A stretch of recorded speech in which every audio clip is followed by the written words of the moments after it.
Hello, ഇന്നത്തെ പുതിയൊരു വീഡിയോയിലേക്ക് എല്ലാ കൂട്ടുകാർക്കും സ്വാഗതം. ഇന്നത്തേത് നമ്മൾ പപ്സ് പോലെയാണ് കേട്ടോ ഉണ്ടാക്കുന്നത്. അതിനായിട്ട് ഒരു സവാള ചെറുതായിട്ട് അരിഞ്ഞത്, പിന്നെ കുറച്ച് എരിവിനാവശ്യമായിട്ടുള്ള പച്ചമുളക്, ഇഞ്ചി വെളുത്തുള്ളി പേസ്റ്റ്, ആവശ്യത്തിനുള്ള ഉപ്പ്, കറിവേപ്പില, ഇതൊക്കെ കൂടിയിട്ട് ഒന്ന് നന്നായിട്ട് തന്നെ വഴറ്റിയെടുക്കണം കേട്ടോ. നമ്മൾ സാധാരണ പപ്സിനൊക്കെ ഉണ്ടാക്കിയെടുക്കുന്നില്ലേ, അതുപോലെ തന്നെയാണ് ഉണ്ടാക്കേണ്ടത്.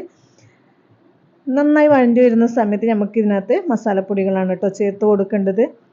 ഇത് നല്ല ടേസ്റ്റാണ് കേട്ടോ. മക്കളൊക്കെ സ്കൂളിൽ നിന്ന് വരുമ്പോഴത്തൊക്കെ ഉണ്ടാക്കാനായിട്ട് നമുക്ക് പപ്സ് ഉണ്ടാക്കുന്നതിനേക്കാളും എളുപ്പമാണ്. കുറച്ച് മഞ്ഞൾപ്പൊടി ചേർത്ത് കൊടുക്കുക, പിന്നെ എരിവിനാവശ്യമായിട്ടുള്ള കുരുമുളക് പൊടി ചേർത്ത് കൊടുക്കണം കേട്ടോ.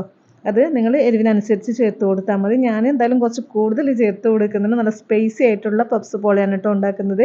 എന്നിട്ട് നന്നായിട്ട് തന്നെ വഴറ്റിയെടുക്കുക. പിന്നെ കുറച്ച് മുളക് പൊടി കൂടി ചേർത്ത് കൊടുക്കണം കേട്ടോ. കുറച്ച് കളറിന് വേണ്ടിയിട്ട് ഞാൻ ആദ്യം ചേർക്കാൻ വിട്ടുപോയതാണ്. എന്നിട്ട് കുറച്ച് വെളിച്ചെണ്ണ ആക്കിയിട്ട് വെളിച്ചെണ്ണ ഓയിൽ ഒഴിച്ച് കൊടുത്തിട്ട് ഇട്ട് കൊടുത്തതാണ് കേട്ടോ.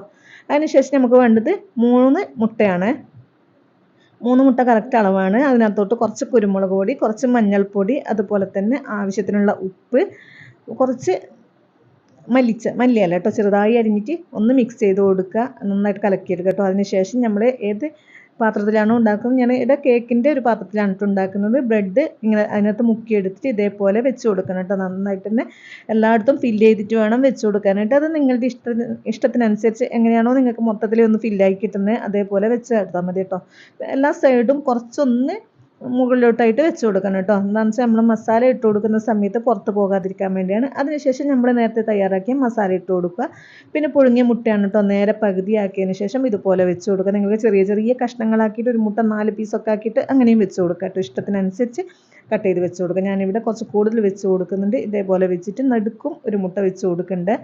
അതിനുശേഷം അതിൻ്റെ മേലെ ബാക്കിയുള്ള മസാല കൂടി ഇട്ട് കൊടുത്തിട്ട് ഇതേപോലെ തന്നെ നമ്മൾ റിപ്പീറ്റ് ചെയ്യുക കേട്ടോ. നമ്മൾ ബ്രെഡ് മിക്സിയിൽ മുക്കിയെടുത്തിട്ട് ഇതേപോലെ ആക്കിയിട്ട് സെറ്റ് ചെയ്തെടുക്കുക. എല്ലായിടത്തും ഫില്ല് ചെയ്തെടുക്കണം കേട്ടോ. അവിടെയൊക്കെ ചെറിയ ചെറിയ ഹോൾസൊക്കെ ഉണ്ടെങ്കിൽ അവിടെയൊക്കെ ചെറിയ കഷ്ണങ്ങളൊക്കെ ആക്കിയെടുത്ത് ഒന്ന് ഫില്ല് ചെയ്തെടുക്കുക. ബാക്കിയുള്ള മിക്സ് അതിൻ്റെ മുകളിൽ അങ്ങനെ ഒഴിച്ചു കൊടുത്താൽ മതി കേട്ടോ. ചുറ്റിലും വേണം ഒഴിച്ചു കൊടുക്കാനായിട്ട്. എന്നിട്ട് നമുക്ക് ചെറിയ തീയിൽ വെച്ചിട്ട് ഒരു 10 മിനിറ്റ് പിന്നെ വേവിച്ചെടുക്കണം. ഞാൻ അടിയിലൊരു ദോശക്കല്ല് വെച്ചിട്ടുണ്ട്. നിങ്ങൾക്ക് എങ്ങനെയാണോ എളുപ്പം അതുപോലെ വെക്കുക കേട്ടോ. ഓവണിലാണെങ്കിൽ ഓവണിൽ.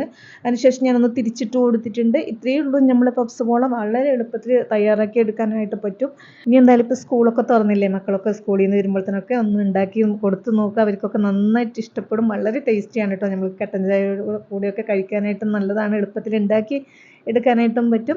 നിങ്ങൾക്ക് എൻ്റെ വീഡിയോ കണ്ടിട്ട് ഇഷ്ടമായാൽ ലൈക്ക് ചെയ്യാൻ മറക്കരുത് കേട്ടോ. അതുപോലെ തന്നെ പുതിയ കൂട്ടുകാരെങ്കിലും കാണുന്നെങ്കിൽ സബ്സ്ക്രൈബും ചെയ്ത് സപ്പോർട്ട് ചെയ്യാനും മറക്കരുത്. പുതിയൊരു വീഡിയോയുമായി കാണുന്നത് വരെ താങ്ക്സ് ഫോർ വാച്ചിങ്.